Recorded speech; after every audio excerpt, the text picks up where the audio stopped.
is less than 2 weeks now until the primary election. News 3 is asking the Democrats running for governor where they stand on key issues for those still making a decision on who to vote for in the primary. Rose Schmidt sat down with all 8 candidates and has our focus tonight on education. Rose? That's right. This is one of the top priorities for all of these candidates, especially because Governor Scott Walker has said recently in ads that he's the education governor. We asked the candidates running for the Democratic nomination about both higher education and K-12 school funding.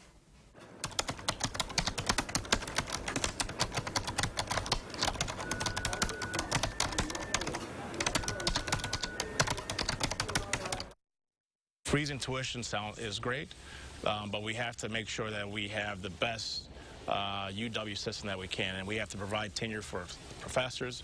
I don't want tuition frozen at levels that are unaffordable for so many young people. The average graduate is coming out with $30,000 in student debt. I don't see how anyone, given the uncertainty about the state budget and state funding, can make a determination now whether or not tuition should be frozen. It's kind of a coward's way out, saying, okay, we're just going to freeze tuition. We have to couple that with increasing the ability of the system to rely on state funding.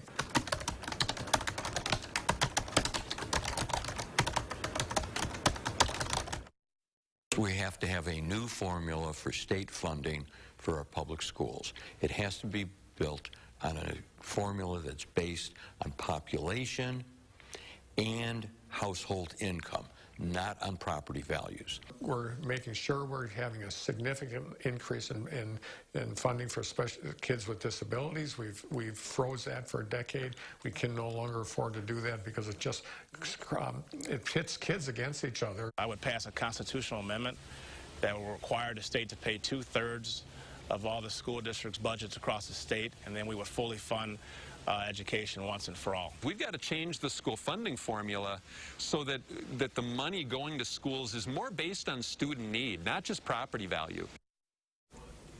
Now, along with that planned tuition freeze, Governor Walker is setting a goal to make Wisconsin's high school graduation rates the highest in the country.